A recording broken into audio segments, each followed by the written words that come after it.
ಎಲ್ಲರಿಗೂ ನಮಸ್ಕಾರ. ನಾವು ಕನ್ನಡ ಮೊದಲು ಬಳಗದಿಂದ ಮತ್ತು ಕನ್ನಡ ಕುಲ ಧರ್ಮದ ಪೀಠದಿಂದ ಇವತ್ತು ರಾಜ್ಕುಮಾರ್ ಹುಟ್ಟುಹಬ್ಬದ ದಿನ ನಾವೆಲ್ಲ ಇವತ್ತು ನಮ್ಮ ಪುಣ್ಯಭೂಮಿಲಿ ಸೇರಿದೀವಿ ಅವರಿಗೆ ಗೌರವ ಸೂಚಿಸೋದಕ್ಕೆ ಅಂತ. ಅದೇ ರೀತಿ ನಾವು ಸುಮಾರು ದಿನಗಳಿಂದ ರಾಜ್ಕುಮಾರ್ ಅವರನ್ನ ಕನ್ನಡ ನಾಡಿನ ಸಾಂಸ್ಕೃತಿಕ ರಾಯಭಾರಿ ಅಂತ ಘೋಷಣೆ ಮಾಡಬೇಕು ಅಂತ ಹೇಳ್ಬಿಟ್ಟು ಸರ್ಕಾರಕ್ಕೆ ಮನವಿ ಕೊಡೋದಲ್ಲಿ ಪ್ರಯತ್ನದಲ್ಲಿ ಇದ್ದೀವಿ, ಪ್ರಯತ್ನ ಪಟ್ಟಿದ್ದೀವಿ ಕೂಡ. ಆದ್ರೆ ಅದನ್ನ ಎಲ್ಲಾ ಸಂಘಟನೆಯವರು ಅಂದ್ರೆ ವಿಷ್ಣುವರ್ಧನ್ ಅಭಿಮಾನಿಗಳಾಗಿರೋ ಯಾರೇನಿಂದ ಎಲ್ಲಾ ಸುದೀಪ್ ಅಭಿಮಾನಿಗಳಾಗಿರ್ಬೋದು, ರಾಜ್ಕುಮಾರ್ ಅಭಿಮಾನಿ ಸಂಘಗಳಾಗಿರ್ಬೋದು, ಪುನೀತ್ ರಾಜ್ಕುಮಾರ್, ಶಿವರಾಜ್, ಈ ತರ ಎಲ್ಲಾ ಅಭಿಮಾನಿ ಸಂಘಗಳಿಗೂ ನಾವು ಮನವಿ ಕೊಟ್ಟಿದ್ದೀವಿ. ಎಲ್ಲರೂ ಇದಕ್ಕೆ ಒತ್ತಾಯ ಮಾಡಬೇಕು ಅಂತ. ಯಾಕಂದ್ರೆ ನಮ್ಮ ಕರ್ನಾಟಕ ಮತ್ತೆ ಕನ್ನಡಿಗರು ಅಂದ ತಕ್ಷಣ ನಮ್ಗೆ ಬೇರೆಯವ್ರಿಗೆ ಆಗ್ಲಿ ನಮ್ಗೆ ಮೊದಲು ಕಾಣುವಂತದ್ದು ರಾಜ್ಕುಮಾರ್ ಅವರ ಅಣ್ಣವರು. ಏನಕ್ಕೆ ಅಂತಂದ್ರೆ ನಾವು ಅವ್ರ ಸಿನಿಮಾಗಳಲ್ಲಿ ಪೌರಾಣಿಕ ಚಲನಚಿತ್ರಗಳಾಗಿರ್ಬೋದು, ಸಾಮಾಜಿಕ ಚಲನಚಿತ್ರ ಆಗಿರ್ಬೋದು, ಮತ್ತೆ ಐತಿಹಾಸಿಕ ಚಿತ್ರಗಳು ಅಂತಂದ್ರೆ ನಮ್ಗೆ ಮೊದಲು ಕಣ್ಣಿಗೆ ಕಾಣೋದೇ, ನಮ್ಗೆ ಜ್ಞಾಪಕ ಬರೋದೇ ನಮ್ಗೆ ರಾಜ್ಕುಮಾರ್ ಅವರು.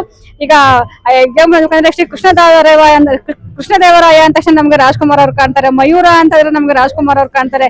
ಇಮ್ಮಡಿ ಪುಲಿಕೇಶಿ ನಾವ್ ಯಾರು ನೋಡಿಲ್ಲ, ಬಟ್ ನಮ್ಗೆ ಕಣ್ಣಿಗೆ ಕಾಣೋದು ರಾಜ್ಕುಮಾರ್ ಅವರು. ಹಾಗೆ ಭಕ್ತಿ ಪ್ರಧಾನ ಚಿತ್ರಗಳಾಗಿರ್ಬೋದು, ಅದೇ ಸರ್ವಜ್ಞ, ಬಸವ, ಎಲ್ಲಾ ತರದಲ್ಲೂ ನಮ್ಗೆ ಕನ್ನಡವನ್ನ ಪ್ರತಿಬಿಂಬ ಅಂದ್ರೆ ನಮ್ಗೆ ಎತ್ತು ತೋರಿಸುವಂತದ್ದು ಒಂದು ಅದ್ಭುತವಾದ ವ್ಯಕ್ತಿತ್ವ ಅಂತಂದ್ರೆ ರಾಜ್ಕುಮಾರ್ ಅವರು. ಹಾಗೆ ಅದು ತುಂಬಾ ಸೂಕ್ತವಾದಂತ ಒಂದು ಪಟ್ಟ ಅಂತ ಹೇಳ್ಬೋದು, ಸಾಂಸ್ಕೃತಿಕ ರಾಯಭಾರಿ ಅನ್ನೋದು. ಯಾಕಂದ್ರೆ ಬಸವಣ್ಣನವ್ರಿಗೆ ಹೋದ ವರ್ಷ ಕೊಟ್ರು, ಬಟ್ ಬಸವಣ್ಣವರನ್ನ ನಾವ್ ಯಾರು ನೋಡಿಲ್ಲ, ಬಟ್ ಅವ್ರ ಸಿದ್ಧಾಂತಗಳನ್ನ, ಅವರ ವಚನಗಳನ್ನ ಪಾಲಿಸ್ಕೊಂಡು ಬಂದಿದೀವಿ. ಹಾಗೆ ನಮ್ಗೆ ಈಗಿನ ಜನಾಂಗಕ್ಕೆ ಮುಂದಿನ ಮತ್ತೆ ನಮ್ಗೆಲ್ಲ ಪ್ರೇರಣೆ ಆಗಿರುವಂತದ್ದು ಅಣ್ಣವರು. ಅವರಿಗೆ ನಮ್ಗೆ ಸೂಕ್ತವಾಗಿರುವಂತದ್ದು ಏನಂತಂದ್ರೆ ಅವರನ್ನ ಕರ್ನಾಟಕದ ಈ ನಾಡಿನ ಸಾಂಸ್ಕೃತಿಕ ರಾಯಭಾರಿ ಅಂತ ಸರ್ಕಾರ ಘೋಷಣೆ ಮಾಡ್ಬೇಕು ಅಂತ ನಾವೆಲ್ಲ ಒತ್ತಾಯ ಮಾಡ್ತಿದ್ವಿ. ಆ ನಿಟ್ಟಿನಲ್ಲಿ ಎಲ್ಲ ಕೆಲಸವನ್ನ ಮಾಡ್ತಿದೀವಿ ಕೂಡ. ಈ ಒಂದು ವಿಶೇಷ ದಿನದಲ್ಲಿ ಇನ್ನೊಂದು ವಿಶೇಷ ಏನಂದ್ರೆ, ನಮ್ಮ ಕನ್ನಡ ಮೊದಲು ಬಳಗದ ನಮ್ಮ ಹಿರಿಯ ಹೋರಾಟಗಾರರಾದ ನಮ್ಮ ಶಶಿಕುಮಾರ್ ಸರ್ ಅವರು ಒಂದು ಅದ್ಭುತವಾಗಿರುವಂತ ಒಂದು ಹವ್ಯಾಸ ರೂಪಿಸ್ಕೊಂಡು ಬಂದಿದ್ದಾರೆ. ಕರ್ನಾಟಕದಲ್ಲಿ ಎಲ್ಲಾ ಸಾಧಕರ ಅವರ ಜನ್ಮ ದಿನಾಂಕದ ನೋಟ್ಗಳನ್ನ ಕಲೆಕ್ಷನ್ ಮಾಡಿದ್ದಾರೆ. ಅವ್ರ ಮನೆನೇ ಒಂದು ಲೈಬ್ರರಿ. ಇವತ್ತು ರಾಜ್ಕುಮಾರ್ ಅವರ ಹುಟ್ಟುಹಬ್ಬ ಆಗಿರೋದ್ರಿಂದ ರಾಜ್ಕುಮಾರ್ ಅವರ ಹುಟ್ಟುಹಬ್ಬದ ದಿನಾಂಕಗಳನ್ನ 5 ರೂಪಾಯಿ, 10, 20 ಈ ತರ ಎಲ್ಲ 50, 100, 200, 500 ರೂಪಾಯಿ ಎಲ್ಲಾದ್ರೂ ರಾಜ್ಕುಮಾರ್ ಅವರ ಡೇಟ್ ಆಫ್ ಬರ್ತ್ ಇರುವಂತ ನೋಟ್ಗಳನ್ನ ಕಲೆಕ್ಷನ್ ಮಾಡ್ಕೊಂಡ್ ಬಂದಿದ್ದಾರೆ. ಸೊ ಇವತ್ತೊಂದ್ ದಿವಸ ಅವರ ಸನ್ನಿಧಿನಲ್ಲಿ ಇದನ್ನ ಡಿಸ್ಪ್ಲೇ ಮಾಡಿದೀವಿ. ಇದೊಂದು ಅತ್ಯಂತ ವಿಶೇಷವಾಗಿರುವಂತದ್ದು. ಸೊ ಅದ್ರ ಜೊತೆಗೆ ಸಾಂಸ್ಕೃತಿಕ ರಾಯಭಾರಿ ಆಗ್ಬೇಕು ಅಂತ ನಾವೇನು ಅಭಿಯಾನ ಮಾಡ್ತಾ ಇದೀವಿ, ಅದ ಪೂರಕವಾಗಿ ಇದನ್ನ ಮಾಡ್ಕೊಂಡ್ ಬಂದಿದ್ದಾರೆ. ಹಾಗೆ ರಾಜ್ಕುಮಾರ್ ದೊಡ್ಡ ಮನೆ ಅವ್ರ ಮನೆಗೆ ಹೋಗಿ ಇದನ್ನೆಲ್ಲ ತೋರ್ಸ್ಕೊಂಡ್ ಬಂದಿದ್ದಾರೆ. ಸೊ ಇದೊಂದು ಅತ್ಯಂತ ವಿಶೇಷವಾಗಿರೋ ದಿನ. ರಾಜ್ಕುಮಾರ್ ಅವ್ರ ಚಿತ್ರದ ಮೂಲಕ ಅಲ್ಲ, ನಾನು 2 ವಿಷಯ ಹೇಳೋದಕ್ಕೆ ಇಷ್ಟಪಡ್ತೀನಿ.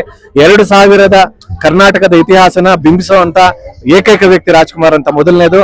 ಎರಡನೇದು, ಇಡೀ ಕರ್ನಾಟಕದಲ್ಲಿ ಇರುವಂತ ಈ ಪ್ರಾದೇಶಿಕ ದೇವರುಗಳು ಹಾಡುಗಳೆಲ್ಲ ಆಡಿರೋದು ರಾಜ್ಕುಮಾರ್. ಬೆಳಗ್ಗೆ ಎದ್ರೆ ನಾವು ಕೇಳೋದು ರಾಜ್ಕುಮಾರ್ ಹಾಡುಗಳು. ನಮಗೆ ಮಲೆ ಮಹದೇಶ್ವರ ಇರ್ಬೋದು, ಅದೇ ರೀತಿ ಎಷ್ಟೊಂದು ನೂರಾರು ದೇವರುಗಳ ನಾವು ಧ್ಯಾನ ಮಾಡ್ಬೇಕಂದ್ರೆ ರಾಜ್ಕುಮಾರ್ ಅವರ ಧ್ವನಿ ಮೂಲಕನೇ ಧ್ಯಾನ ಮಾಡೋದು. ಭಕ್ತಿ ಇಲ್ದೇ ಇರೋರ್ಗು, ನಾಸ್ತಿಕನಿಗೂ ರಾಜ್ಕುಮಾರ್ ಹಾಡು, ನಾನ್ ನಾಸ್ತಿಕ ಆದ್ರೂ ರಾಜ್ಕುಮಾರ್ ಅವರ ಭಕ್ತಿ ಗೀತೆಗಳು ಕೇಳ್ತೀನಿ. ಯಾಕಂದ್ರೆ ಅಂತ ಸುಮಧುರವಾಗಿರುವಂತ ಆಧ್ಯಾತ್ಮತೆ ಚಿಂತನೆ ಕೊಡುವಂತ ಹಾಡುಗಳು. ಮೂರನೇ ವಿಚಾರ ಏನಂದ್ರೆ, ಕರ್ನಾಟಕದಲ್ಲಿ ಯಾರಾದ್ರೂ ಒಬ್ರು ನಂಬರ್ 1 ಕನ್ನಡ ಹೋರಾಟಗಾರರಿದ್ದಾರೆ ಅದು ರಾಜ್ಕುಮಾರ್ ಅಂತ ಹೇಳೋದಕ್ಕೆ ಇಷ್ಟಪಡ್ತೀನಿ. ನಾವೆಲ್ಲ ಕನ್ನಡ ಪರ ಹೋರಾಟಗಾರರು ಅಂತ ಹೇಳೋದಕ್ಕೆ ಇಷ್ಟಪಡ್ತೀನಿ. ನಮಗೆಲ್ಲ ಒಂದು ದೊಡ್ಡ ಧ್ವನಿ ಕನ್ನಡದ ಹೋರಾಟಗಾರರು ಅಂದ್ರೆ ಡಾಕ್ಟರ್ ರಾಜ್ಕುಮಾರ್. ಅವರ ಮುಂದೆ ಇಡೀ ಹಿಂದೆನೂ ಇಲ್ಲ ಮುಂದೆನೂ ಆ ರೀತಿ ಒಂದು ಹೋರಾಟಗಾರರು ಬರಕ್ ಸಾಧ್ಯವಿಲ್ಲ. ದೊಡ್ಡ ಅಲೆಗಳು ಏನ್ ಬಂತು, ಭಾರತ ಒಂದ್ಸತಿ ಒಕ್ಕೂಟಕ್ಕೆ ಸೇರ್ಕೊಂಡವಾಗ ಕೇಂದ್ರ ಸರ್ಕಾರಗಳಿಂದ, ಪ್ರೈಮ್ ಮಿನಿಸ್ಟರ್ಗಳಿಂದ, ಆ ಬೇರೆ ಬೇರೆ ರಾಜ್ಯಗಳ ಚೀಫ್ ಮಿನಿಸ್ಟರ್ಗಳು ನಮ್ಮ ಕರ್ನಾಟಕಕ್ಕೆ ಒಂದು ಸಾಂಸ್ಕೃತಿಕ ದಾಳಿ ಮಾಡುವಂತ ಸಂದರ್ಭ ಬಂದವಾಗ ರಾಜ್ಕುಮಾರ್ ಅವರ ಒಂದೇ ಧ್ವನಿ ನಮ್ಮನ್ನೆಲ್ಲ ಕಾಪಾಡಿದೆ. ಅದಕ್ಕೋಸ್ಕರ ರಾಜ್ಕುಮಾರ್ ಅವರನ್ನ ನಾವು ಕರ್ನಾಟಕದ ಮೊದಲ ಕನ್ನಡ ಪರ ಹೋರಾಟಗಾರರ ಅಂತ ನಾನು ಹೇಳೋದಕ್ಕೆ ಇಷ್ಟಪಡ್ತೀನಿ. ದೇವ ಭಕ್ತಿ ಅಷ್ಟೇ ಅಲ್ಲ, ಈ ನಾಡಿನ ಪ್ರಕೃತಿ ಉಳಿಸೋದಕ್ಕೂ ರಾಜ್ಕುಮಾರ್ ಅವರು ಗಂಧದ ಗುಡಿ ಅಂತ ಅತ್ಯದ್ಭುತವಾಗಿರುವಂತ ಚಿತ್ರ ಮಾಡಿ ನಮ್ಮನ್ನೆಲ್ಲ ಪ್ರೇರೇಪಣೆ ಮಾಡಿದೀವಿ. ನಾವು ಕನ್ನಡ ಪರ ಅಷ್ಟೇ ಅಲ್ಲ, ನಾವು ಪ್ರಕೃತಿ ಪರ ಕೂಡ ಇದೀವಿ. ಸೊ ಅದಕ್ಕೆ ರಾಜ್ಕುಮಾರ್ನ ರೀಪ್ಲೇಸ್ ಮಾಡಕ್ ಸಾಧ್ಯನೇ ಇಲ್ಲ ಯಾರು. ಅವ್ರು ಬೇರೆ ನಟ ಅಲ್ಲ, ಅವರೊಬ್ಬ ಒಂದು ವ್ಯಕ್ತಿ, ಒಂದು ವ್ಯಕ್ತಿತ್ವ, ಮತ್ತೆ ಒಬ್ಬ ಹೋರಾಟಗಾರರು, ಮತ್ತೆ ನಮ್ಮ ಕರ್ನಾಟಕದ ಪ್ರತಿಬಿಂಬ ಅಂತ ಹೇಳೋದಕ್ಕೆ ಇಷ್ಟಪಡ್ತೀನಿ. ಅದಕ್ಕೆಲ್ಲ ನಾವು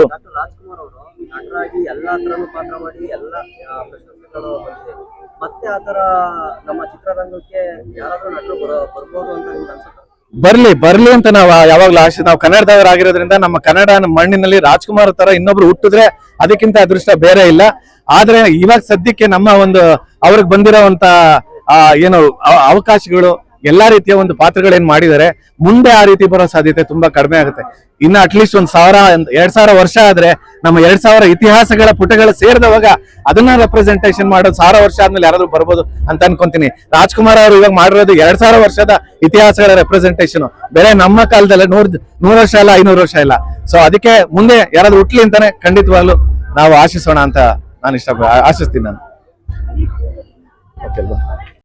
ಸೊ ಅದು ಫುಲ್ಫಿಲ್ ಆಗುತ್ತೆ ಅಂತ ಅನ್ಕೊಂತೀನಿ.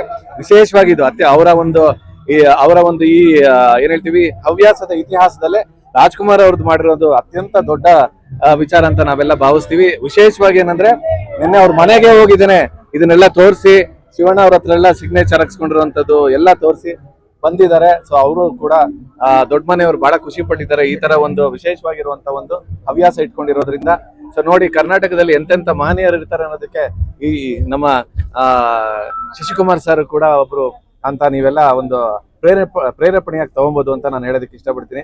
ಶಶಿಕುಮಾರ್ ಸರ್ ಇದೇ ರೀತಿ ನಿಮ್ಮ ಜೀವನ ಪೂರ್ತಿ ಇದನ್ನು ಮುಂದುವರ್ಸ್ಕೊಂಡು ಹೋಗಿ. ಕನ್ನಡ ಮೊದಲು ಬಳಗದಿಂದ ಮತ್ತೆ 6 ಕೋಟಿ ಕನ್ನಡಿಗರಿಂದ ನಿಮಗೆ ಅಭಿನಂದನೆ ಮತ್ತೆ ಧನ್ಯವಾದ ತಿಳಿಸೋದಕ್ಕೆ ನಾವೆಲ್ಲ ಇಷ್ಟಪಡ್ತೀವಿ. ಡಾಕ್ಟರ್ ರಾಜ್ಕುಮಾರ್ ಸರ್ಗೆ ಜೈ. ಡಾಕ್ಟರ್ ರಾಜ್ಕುಮಾರ್ ಸರ್ಗೆ ಜೈ. ಕರ್ನಾಟಕ ರತ್ನಗೆ ಜೈ.